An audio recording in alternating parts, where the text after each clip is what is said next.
Everyone laughed at the poor billionaire's gardener. Until he returned a year later. He was on his knees in the flower bed when the first cigarette butt landed in it. Not near it. In it. 3 inches from the base of the white camellia he had spent 11 months nursing back from root rot, the one he had fed by hand, pH adjusted the soil around, covered on the 2 frost nights in March when the main house had been throwing a dinner party and nobody had thought to ask whether the plants needed protecting. He picked the cigarette butt out of the soil with 2 fingers. He set it in the small waste bucket beside his knee.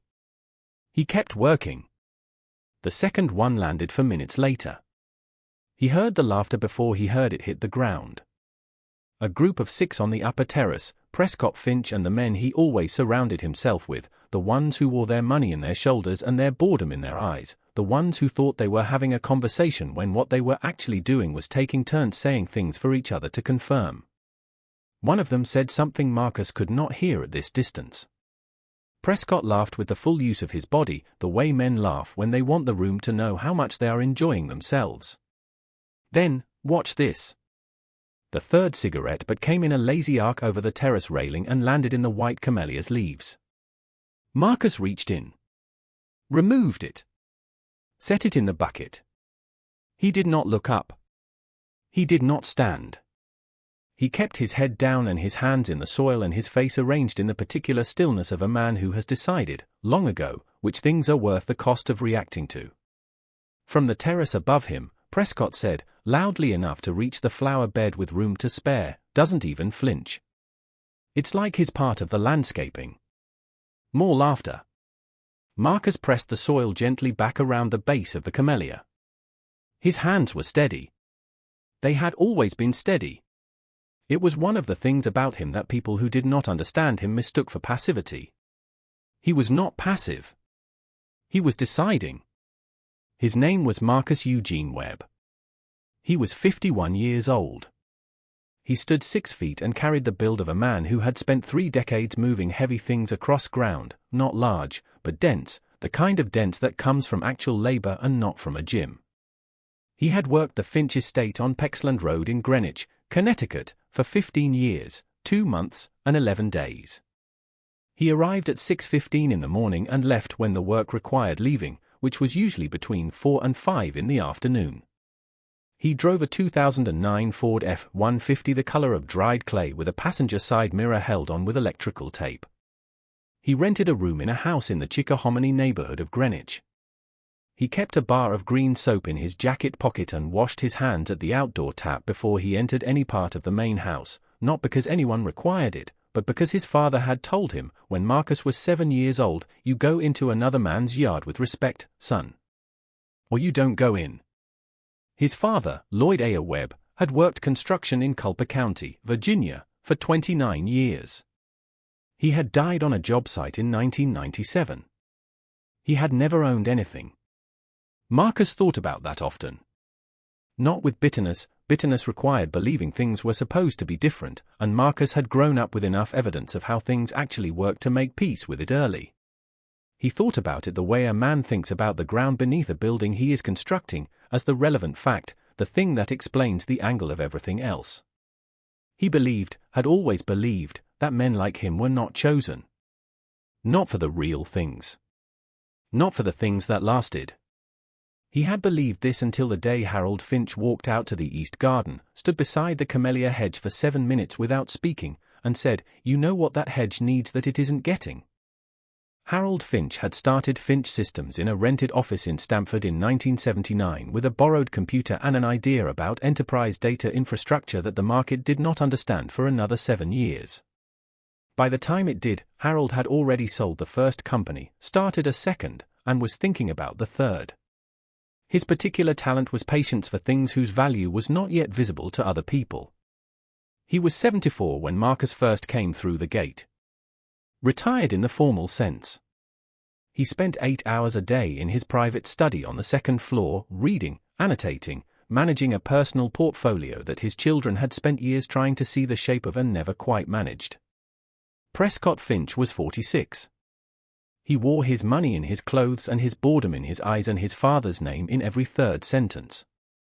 He held a directorship in a fund Harold had seeded and treated it like an inheritance he had already received and was simply waiting to formalize. Claudine Finch was 42. Sharper than her brother in the way that people are sharp when they have spent a lifetime being underestimated and have sharpened themselves against the friction of it. She had Harold's eyes and none of his patience. She had tried twice to sit with him in the study and understand the portfolio. Both times he had given her tea, asked thoughtful questions about her life, and sent her back downstairs with less than she arrived with. Neither of them had ever learned Marcus's last name. Claudine had given him the nickname. One spring morning, a party on the South Terrace, Marcus coming around the corner after a soil amendment job, boots dark to the ankle. She had been standing with 3 friends and had said, with the confidence of a woman who has never calculated the cost of a careless word, "Oh Lord, here comes the mudman." Her friends had laughed. The name had stuck. The household staff did not use it to Marcus's face, but they used it, the way people use the names given by the person with the power to name things. Marcus had walked past them to the outdoor tap. He had washed his hands. He had said nothing. He had remembered everything. The first evening Harold Finch invited him upstairs, Marcus thought he had done something wrong. That was year 2. The housekeeper, Loretta, a composed woman who had worked for Harold for 22 years and who looked at the world with the patience of someone who had watched a great many people make the same mistakes, came to the service entrance on a cold Thursday in November and said, "Mr. Finch would like you to come up." As if it had happened before, though it had not. The study smelled of leather and paper and old oak smoke. Floor-to-ceiling shelves on 3 walls. A partner's desk near the window. A globe Harold had owned since 1962 in the corner. Harold looked up from his desk and gestured at the chair across from him. He said, "Sit down, Marcus. I want to talk to you about compounding interest." What Harold had recognized, in Marcus, was the same thing Marcus recognized in a struggling plant, the specific quality of a living thing that is not dying but is not yet in the conditions it needs to become what it is capable of becoming. He had watched Marcus for 2 years before inviting him upstairs. Watched the way Marcus observed things before touching them. The way he carried knowledge of each plant on the 12 acres not as information but as relationship, as ongoing conversation. The way he never reacted to Prescott's cruelty and never showed the effort it cost him not to. Harold Finch had spent 50 years meeting people in boardrooms, at dinners, in airport clubs and conference rooms and deal closings, and he had developed a very specific ability to distinguish between people who were performing competence and people who actually had it. Marcus Webb had it so completely that he had no idea it was unusual. Harold was going to fix that. He started with compound interest. He moved to asset classes, to tax law, specifically the sections of the code that allowed for the accumulation and transfer of wealth in ways that remained invisible to people who were not looking for them. He moved to real estate, to business valuation, to the architecture of holding companies and the particular elegance of a structure that could be attacked from any direction and remain standing because every layer had been built with the next problem already accounted for. Marcus had a GED he had completed at 22, working through the math sections 3 times at a kitchen table in a single wide trailer with an infant in the next room because math had never come easily, only stubbornly. He had never owned a stock. He had never read a balance sheet. He had never been in a room like Harold's study before the day Harold invited him in. He wrote everything down. Black and white composition notebooks, $1.89 each from the drugstore on Greenwich Avenue. He kept them in the locked toolbox in the bed of his truck and reviewed them each night in his room after dinner, and he returned to the study with questions that Harold answered and answers that built new questions. But outside the study, the world was still what it was. 3 weeks into the 6th year, Prescott threw a summer party that ran past midnight. Marcus arrived at 6:15 the next morning to find the south lawn destroyed. 12 acres of maintained ground treated as the floor of a bar. Tables dragged across the grass and left. Broken glass in the cutting garden. And in the east flower bed, where Marcus had spent weeks restoring the soil structure, an expensive pair of men's leather shoes, muddy, abandoned, sitting on top of the camellia bed like a statement. Marcus stood looking at it for a moment. He put on his gloves. He started cleaning. At 8:30 that morning, Prescott came out of the house in a bathrobe and sunglasses, holding a coffee, and looked at Marcus working across the lawn. He said, to no one in particular, loudly, "God, imagine doing that for a living." He went back inside.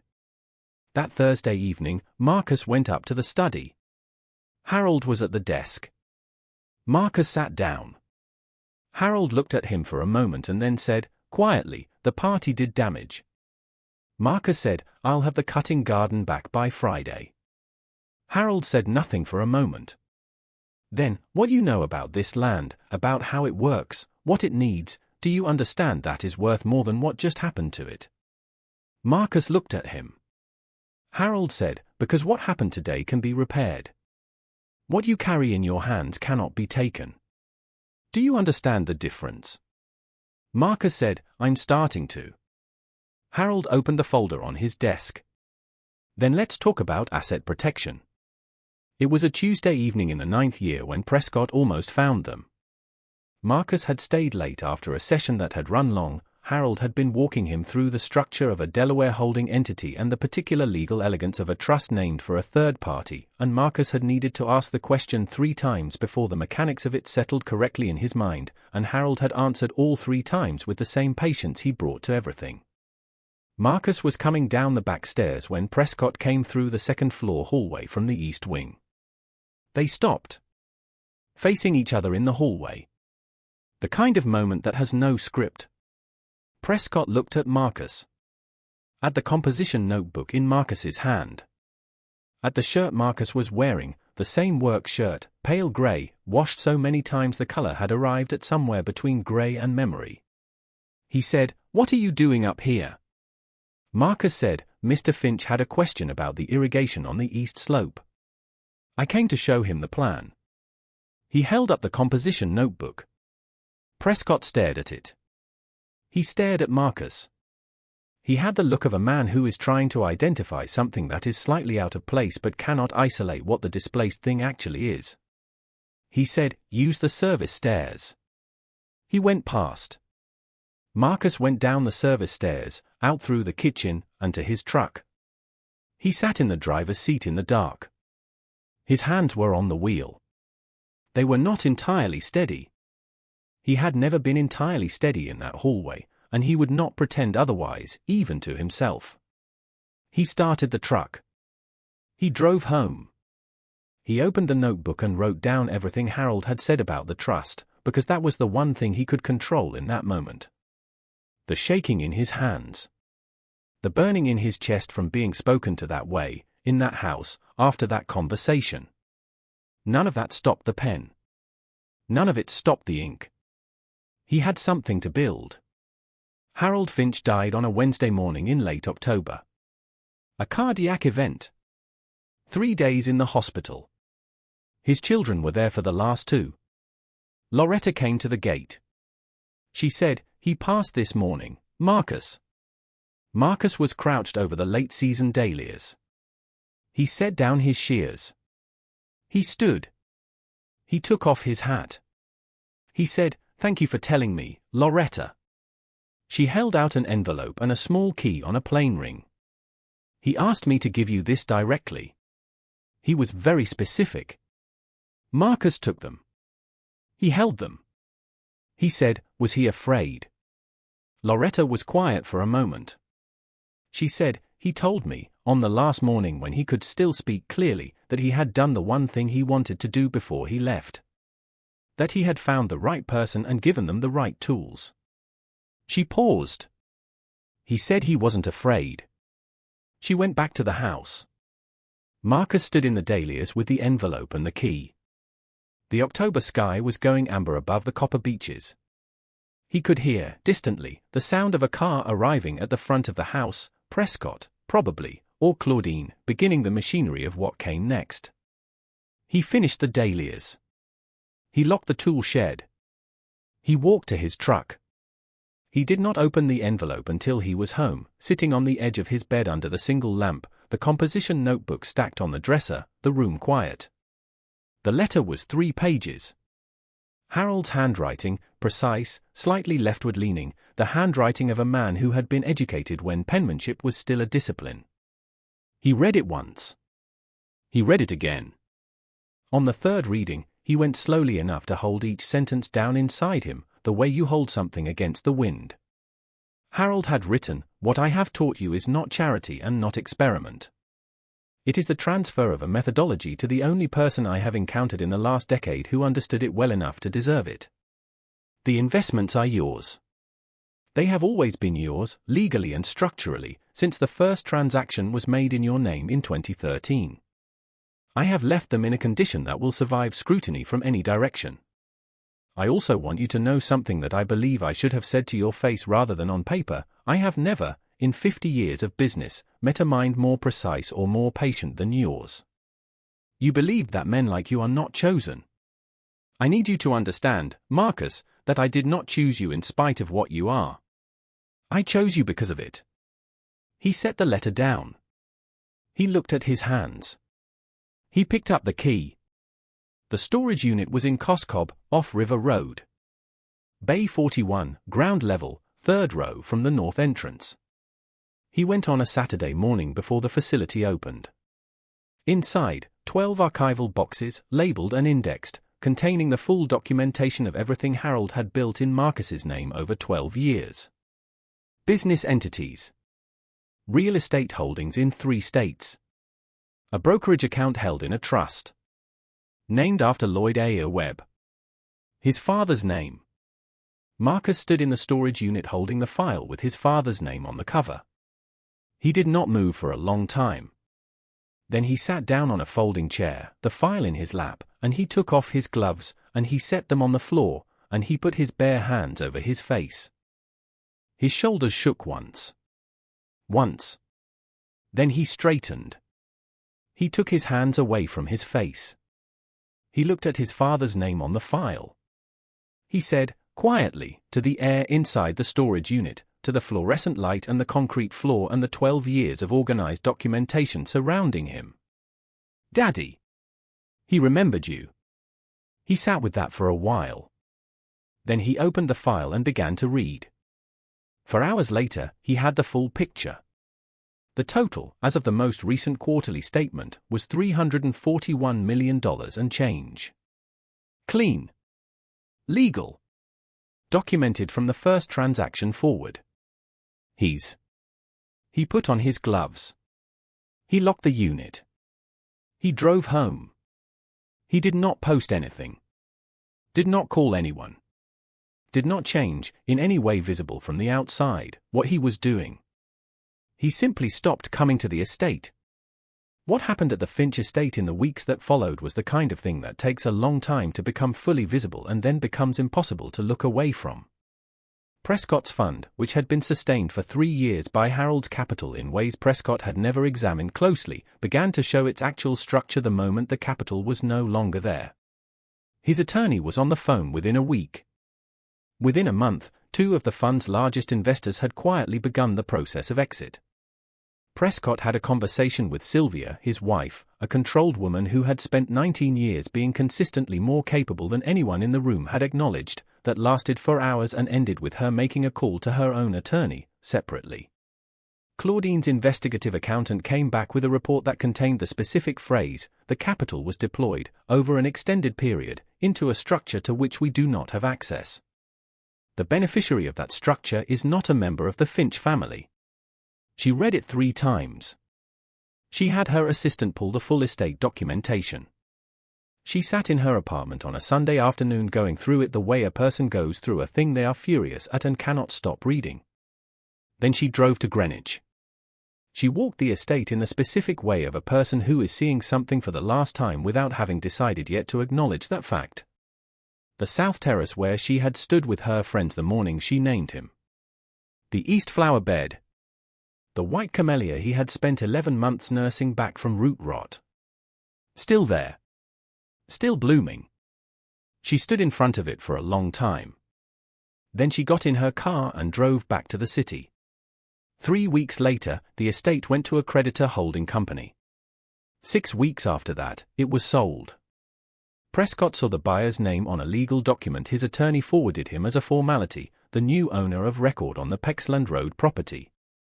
He read it. He read it again.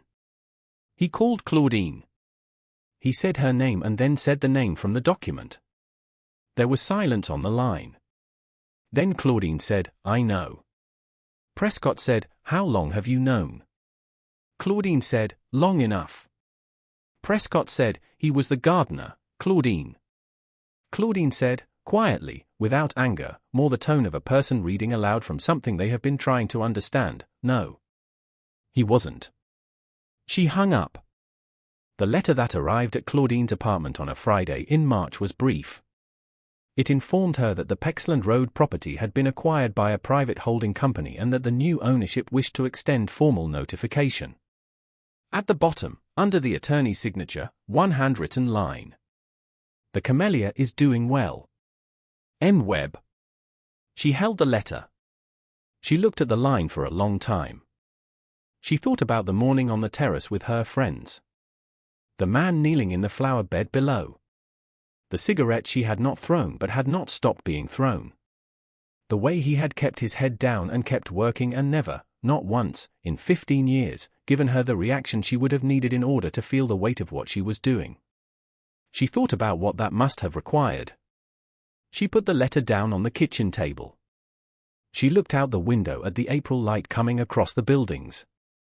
She sat with a feeling she did not have a clean name for, not guilt exactly, though it was present, and not admiration exactly, though that was present too. Something more specific than both. The feeling of understanding a thing too late but completely. She picked up the phone. She put it down again. She did not call. On a Thursday morning in the first week of October, exactly 1 year and 2 days after Harold Finch was buried on North Street, a black car came around the bend on Pexland Road and slowed at the gate. The gate was open. Marcus Webb stepped out. He was wearing dark canvas trousers and a grey work shirt and the weathered leather gloves he had worn on that property for 15 years. He carried nothing. He stood at the gate for a moment and looked through it at the copper beeches along the east wall, full in their October color, burning red gold in the morning light, and he breathed it in the way a man breathes the air of a place he loves and has been away from. He walked through. He walked the east path. He walked the north walk under the camellia hedge, which the crew he had sent in August had restored to the density it had been when he last touched it. He walked to the reflecting pool and stood beside the Japanese maple, which was in its October copper red, the canopy even all the way to the tips now that the irrigation timer had been corrected. He walked to the south terrace. He sat down at the garden table. The table where Prescott and his friends had Saturday. The table the cigarette had been thrown from. The table where, for 15 years, people who did not know his last name had sat with their glasses and their certainty and their conviction that the world below the terrace railing was simply scenery. He sat there. In the chair that had the best view of the east garden. He set his gloves on the table. Loretta came around the corner from the service entrance. He had called her 3 weeks earlier and asked if she would consider returning. She had said yes before the sentence was finished.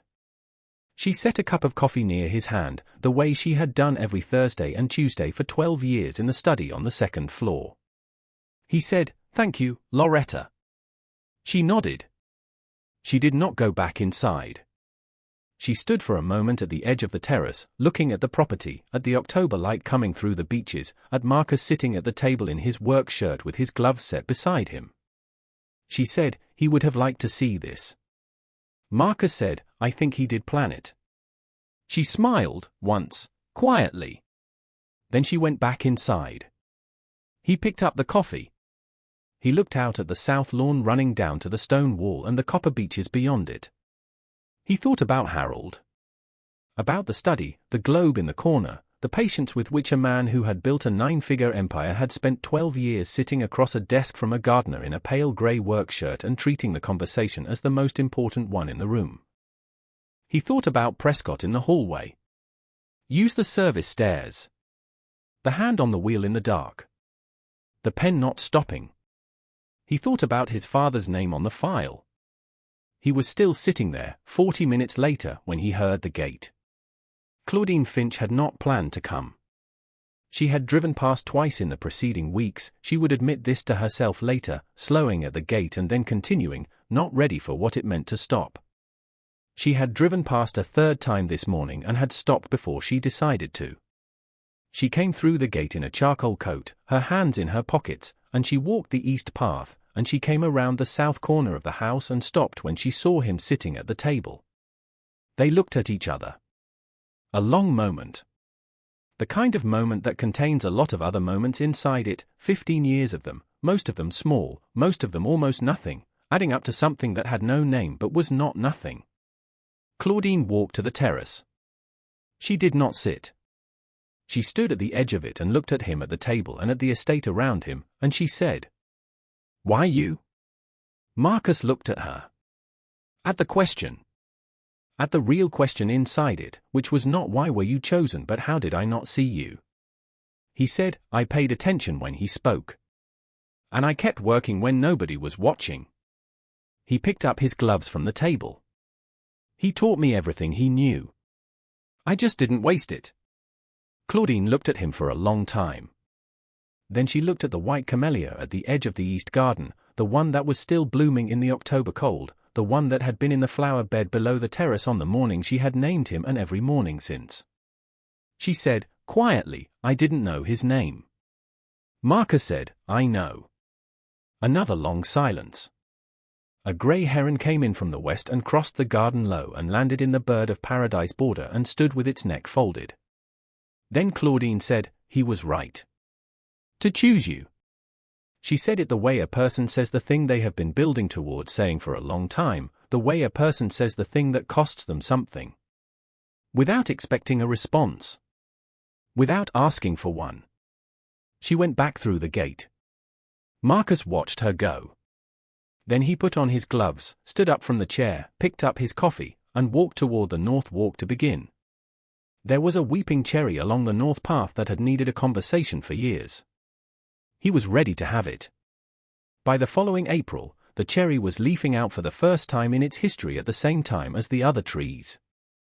Marcus was there when it happened. A Tuesday morning. He stood beside it with his coffee and his gloves and the 12 acres going green around him, and he watched the first leaves open in the April light, and he thought of what Harold had said in the study on a cold November Thursday in the 6th year. The asset that takes the longest to mature is always worth the most. Not because of time. Because of what time requires you to bring to it. He thought of the composition notebooks in the fireproof box at the farmhouse in Washington, Connecticut, where he spent his weekends. He thought of his father's name on the file. He thought of the hallway, the pen that did not stop, the one moment in the storage unit when his shoulders had shaken and then been still. He put his hand against the bark of the cherry tree. What it told him was that it was fine. That it had been building toward this for a long time. That the right conditions, applied with patience, had done what they had always been going to do. Some people inherit wealth. Others inherit wisdom. Only one of them lasts. He took his hand from the tree. He set his coffee on the low wall. He went to work. You laughed at the dirt on his hands. Harold saw what he was building with them. He was never invisible. You were just too high up to look down properly. He didn't inherit money. He inherited proof that he had been paying attention.